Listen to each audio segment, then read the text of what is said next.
네, 여러분 반갑습니다. 요한용 선생님입니다. 오늘은 두 번째 시간이에요. 우리 과학탐구 실험의 두 번째 시간으로 여러분 교과서 22페이지에 나와 있는 자유낙하와 수평 방향으로 던진 물체의 운동 비교라는 것을 한번 볼 텐데요. 직접 여러분들이 실험을 해보시면 좋겠지만 이제 그건 여의치 않기 때문에 선생님이 이제 개인적으로 수업을 한번 진행을 해보도록 할게요. 갑자기 선생님 화면이 커졌죠. 네, 이따 그 이유를 좀 말씀드리고요. 수업을 시작하겠습니다. 자, 과학탐구 실험 두 번째 시간 자유낙하 운동과 수평 방향으로 던진 물체의 운동 비교하기. 교과서 보시면은 이제 아리스토텔레스 이야기가 나옵니다. 잠깐 좀 보시면 아리스토텔레스가 기원전 4세기경인가요? 돌멩이가 땅으로 떨어지거나 연기가 하늘로 올라가는 것과 같이 저절로 일어나는 운동. 선생님이 이제 읽을 거리에도 조금 내용을 넣어놨으니까 수업 후에 활동지를 리로스쿨에 제가 올려놨습니다. 이거 온라인 클래스에도 이제 문서 탑재 기능이 있는데 이제 워낙 사용자들이 많다 보니까 평일 일과 시간에는 그래서 리로스쿨에 자료를 올려놓는 게 좋을 것 같아요. 그래서 2차 시 탐구 활동지를 리로스쿨 수행평가 칸에 올려놓고 여러분들이 그것을 다운로드 받으셔서 수업을 받으시고 거기에 작성하신 다음에 지난 시간과 마찬가지로 사진을 찍으셔서 업로드하는 그러한 방식으로 진행을 해보겠습니다. 다시 이제 수업 진행할게요. 아리스토텔레스가요, 돌멩이가 땅으로 떨어지거나 연기가 하늘로 올라가잖아요. 이걸 보고 이제 저절로 일어나는 운동이라고 보고 제자리로 돌아가는 성질이 있기 때문이라고 설명했어요. 그러면서 땅으로 떨어지는 물체는 무거울수록 빨리 떨어진다고 설명을 했습니다. 근데 이제 갈릴레이는 좀 생각이 달랐나 봐요. 그래서 아리스토텔레스의 설명에 의문을 품고 물체가 땅으로 떨어지는 현상은 물체의 질량과 상관없다는 사실을 논리적인 사고 과정으로 알아냈어요. 그 다음 내용을 보시면 어떻게 논리적인 사고 과정을 알아내는지가 나와 있어요. 그래서 이 사람은 무거운 물체가 가벼운 물체보다 먼저 떨어진다면 논리적 모순이 발생하는 거다라고 생각했습니다. 이어서 이제 여러분들이 잘 아시는 뉴턴. 자, 물체가 떨어지는 원인을 지구와 물체 사이에 작용하는 중력 때문이라고 설명했어요. 지구가 당기는 힘이죠. 네, 모든 물체 사이에 당기는 힘, 뭐 만유인력 법칙이라고 하는데 좀 좁게 여러분들 지구가 당기는 힘으로 한번 설명하겠습니다. 뉴턴은 중력 법칙을 이용하여 물체의 낙하 현상뿐만 아니라 천체의 운동을 수학적으로 설명했다고 되어 있습니다. 자, 우리가 오늘 다룰 내용은 자유낙하하는 물체와 수평방향으로 던진 물체의 운동이 어떻게 다른지를 한번 생각해보는, 사고해보는 그런 시간을 가져보도록 할게요. 자, 여러분 탐구활동지도 보시면 요 그림이 소개되어 있지만 한번 볼게요. 교과서는 뭐 이렇게 요 그림이랑 똑같진 않은데 23페이지를 좀 참고하시면 되겠어요. 갈릴레이 사고 실험이다. 우리 아리스토텔레스는 뭐라고 그랬죠? 무거운 물체가 가벼운 물체보다 먼저 떨어진다고 그랬어요. 그런데 이게 좀 논리적으로 모순이 있다라고 지금 갈릴레이는 봤다는 거죠. 자, 봅시다. 무거운 물체가 가벼운 물체보다 먼저 떨어진다고 가정하면 그림 가에서 질량이 큰 A가 B보다 먼저 떨어질 것이다. 예를 들면 A가 B보다 지금 보시는 것처럼 더 무겁겠죠, 그죠? A가 뭐 10m/s의 속도로 떨어졌다. 그럼 B는 뭐 5m/s로 떨어졌다. 이렇게 한번 숫자를 넣어서 여러분이 생각해 보셔도 좋을 것 같아요. 그러면 이제 두 번째 그림 같은 경우는 여러분들 얘가 무거운 물체, 얘가 가벼운 물체죠. 그럼 어떻게 될까요? 얘는 빨리 떨어지고 싶어하고 얘는 느리게 떨어지고 싶어하겠죠. 얘는 10m/s의 속도로, 얘는 5m/s의 속도로 가벼운 실로 감았다고 보시면 되겠어요. 실 무게는 고려하지 마시고. 그러면 이제 어떻게 될까? 이제 갈릴레이가 아리스토텔레스의 관점에서 생각을 해본 거야. 그럼 얘는 빨리 떨어지고 싶고 얘는 느리게 떨어지고 싶으니까 이 중간 정도의 빠르기, 예를 들면 얘가 10이고 얘가 5니까 한 7.5의 빠르기로 떨어지겠구나. 얘보다는 A보다는 느리게, B보다는 빠르게 떨어지겠구나라고 생각했어요. 그 다음에 C는 A와 B를 합친 만큼의 무게야.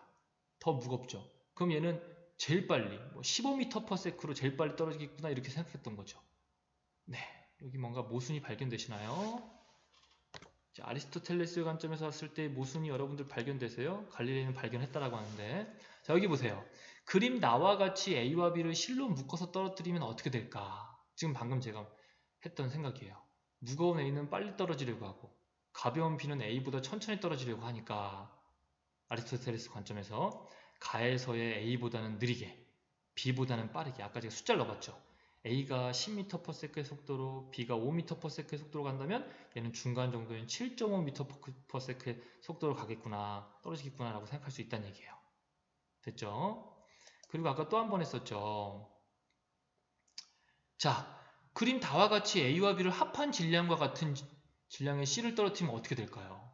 그쵸? C의 질량은 A와 B를 합친 거니까 A보다도 더 먼저 떨어지겠다라는 걸 생각해 볼 수가 있겠죠. 그럼 여기서 이제 모순이 생기는 거예요. 왜? 나보다는 결국 어때요? 얘를 묶거나 하나로 돼 있거나 얘 무게는 어때요? 같다라는 거죠. 그쵸? 무게가 같단 말이야. 근데 얘는 7.9, 얘는 15m/s예요? 자, 여기서 이제 모순을 갈릴레이는 사고 실험을 통해서 확인했다, 이런 얘기예요. 가중 자체가 잘못되어 있다라는 거죠. 무슨 말인지 여러분들 이해가 되시나요? 그래서 여러분들과 지금 제 얼굴을 좀 보면서 자유낙하 운동 실험을 한번 간단하게 해보려고 해요. 여러분도 한번 집에서 해보셔요. 자유낙하 운동이라고 하는 건 뭐냐면 중력만 고려돼서 낙하 운동하는 걸 말해요. 중력만 작용하는 걸 얘기해요.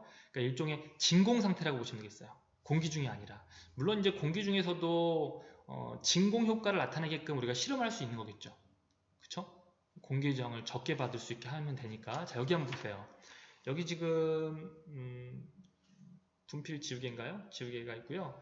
그 다음에 여기 A4 용지가 있어요.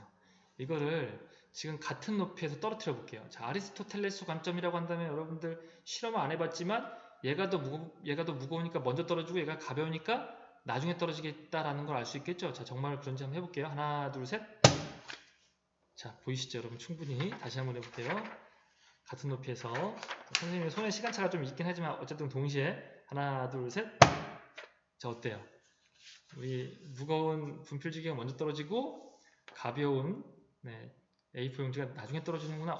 아리스토텔레스의 관점이 맞는 것 같죠? 근데 한번 조건을 바꿔볼게요. 이 종이를 한번 선생님이 이렇게 구부려 봤어요. 자, 질량 변화 있어요? 없어요? 없죠. 무게 변화 없고요. 지금 이렇게만 바꾼 거예요. 구긴 거예요. 다시 한번 해볼게요. 자, 똑같은 높이에서 하나, 둘, 셋. 자, 떨어졌죠. 다시 한번 보세요. 여러분이 직접 해보시면 더 좋을 것 같아요. 자, 같은 높이에서 하나, 둘, 셋. 어때요? 똑같이 떨어지죠. 네, 이거 여러분들 어떻게 생각할 수 있어요? 자, 무거운 물체가 먼저 떨어지고 가벼운 물체가 나중에 떨어진다? 자, 어때요? 네. 근데 지금 똑같이 떨어졌죠. 그러면 이 두 개의 물체에 작용한 중력은 같다? 이렇게 설명하면 될까요? 물론 여러분들이 이제 통합과학 시간에도 이런 자유낙하 운동이라든지 이런 것들에 대한 이론을 배우실 텐데 여기서 뭐 이론을 간단하게 설명드릴 건 아니지만 한번 생각해 보시면 여러분들이 이 두 물체가 똑같이 떨어진다라는 걸 봤어요. 그쵸? 왜 똑같이 떨어지죠? 아까 A4 용지는 공기의 저항이 있었죠. 근데 여기서는 공기의 저항이 없는 거예요. 일종의 진공 상태라고 보시면 되겠어요. 중력만 작용하는 거죠. 그럼 얘네들이 같은 속도로 떨어졌다는 얘기는 뭐예요? 같이 지면에 도달했다는 얘기는 중력이 같다라고 해석하면 되겠죠? 라고 하면 틀리는 거예요. 중력이 같지 않아요. 여러분, 무거운 물체는 지구가 더 세게 잡아당기고 가벼운 물체는 지구가 더 살살 잡아당기기 때문에 똑같이 떨어진다라고 보시면 되겠어요. 자, 여기 여러분들 코끼리가 있고 뭐 쥐가 있어요. 질량 차이가 크게 나죠. 내가 여기서 내 쪽으로 나의 방향으로 당긴다고 합시다. 그럼 내가 쥐를 당길 때는 묶어놓고 당길 때는 가볍게 당겨도 딸려오겠죠. 하지만 코끼리는 가볍게 당기면 딸려오지 않아요. 그죠? 그만큼 세게 당겨요. 질량이 큰 물체는 세게 당겨야 딸려오겠죠. 그러니까 내가 지구라고 생각해 보시면 지금 지구가 코끼리와 쥐를 당기고 있는 거잖아요. 땅바닥에 똑같이 당기고 있으려면 무거운 물체는 지구가 더 세게, 그리고 가벼운 물체는 지구가 더 약하게 살짝 당기고 있다라고 보시면 되겠어요. 질량이 클수록 더 세게 당기고 있고 질량이 작을수록 살짝 당기고 있기 때문에 결국 질량이 다르더라도 지면에 도달하는 시간은 같다라고 여러분이 보시면 되겠어요. 그래서 갈릴레이 설명처럼 지금 어때요? 질량과 관계없이 떨어지는 속도가 같다라고 여러분들이 설명하시면 되겠습니다. 네, 자유낙하 운동이라고 하는 건 뭐다? 진공상태의 운동이라고 보시면 되겠어요. 공기의 저항을 무시한 즉 중력만 작용한 거라고 보시면 되겠고, 무거운 물체는 질량이 큰 만큼 크게, 가벼운 물체는 질량이 작은 만큼 작게. 중력과 속도라고 들어보셨나요? G값은 똑같죠. G값은 똑같은데 질량이 크면 질량이 큰 만큼, 질량이 작으면 작은 만큼 그 힘으로 당기기 때문에 떨어지는 속도가 같다라고 보시면 되겠습니다. 중력과 속도는 여러분 얼마죠? 9.8m/s 제곱이죠. 즉 1초에 9.8m/s 제곱씩 점점 증가한다. 그래서 떨어지는 자유낙하 운동은 등가속도 운동을 한다라고 얘기할 수 있어요. 자, 그래서 이제 우리가 보셔야 될 실험은 이런 실험이거든요. 네, 교과서에 나와 있는 이러한 실험을 여러분들이 해보셔야 되는데 직접 여러분들이 가정에서도 뭐 가볍게 준비해서 해볼 수 있다면 해보시면 좋겠고요. 어려우시다면 제가 EBS 온라인 클래스의 2강, 2차 시 수업에 리얼 과학탐구 실험이라고 EBS 사이트에 나와 있는 강의를 올려놨어요.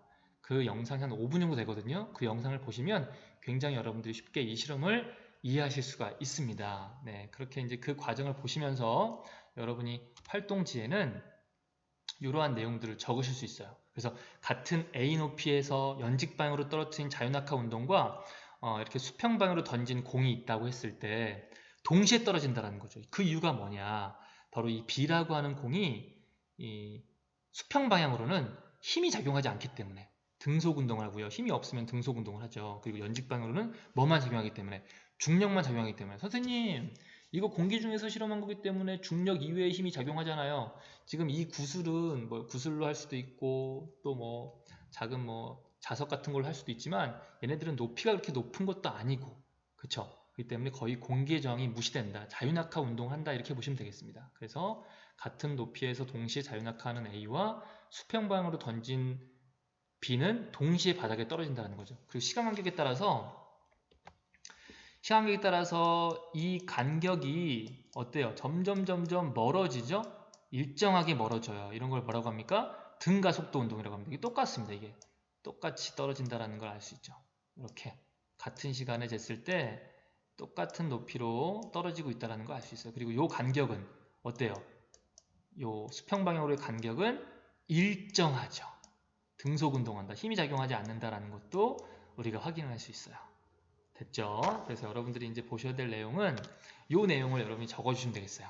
자유낙하 운동할 때의 힘, 머력, 그죠? 운동, 무슨 운동, 그 다음에 이런 식으로 표를 여러분들이 정리해서 올려주시면 되겠습니다. 다시 한번 말씀드리지만 수평 방향으로는 힘이 작용하지 않아요. 등속 운동한다 그랬죠? 연직 방향으로는 중력만 작용합니다. 그래서 등가속도 운동한다. 이렇게 제가 이론으로는 다 설명을 드렸으니까 여러분들 그 참고 영상 보시면서 마무리 정리해 주시면 되겠어요. 별로 어렵지 않고요. 직접 실험하시면 조금 더 여러분들이 재밌게 확인하실 수 있을 것 같다. 근데 뭐 직접 해보시면 조금 더 여러분들이 그림도 더 많이 그려야 되고 자세한 자료를 그래프로 그려야 되기 때문에 좀 번거롭긴 하겠죠. 뭐 장단점이 있으니까요. 그렇게 여러분들이 참고해 주시면 되겠습니다. 자, 여러분들 다시 한번 선생님 얼굴 보면서 마무리할게요. 오늘 여기까지 수업했고요. 이 내용도 여러분들 활동지로 작성하셔서 올려주시면 되겠습니다. 정답은 중요하지 않습니다. 뭐 출석 체크의 차원이기 때문에 여러분들이 내용 정리하셔서 똑같이 리루스쿨에 탑재해 주시면 좋겠습니다. 여러분 오늘도 수고 많으셨습니다. 안녕.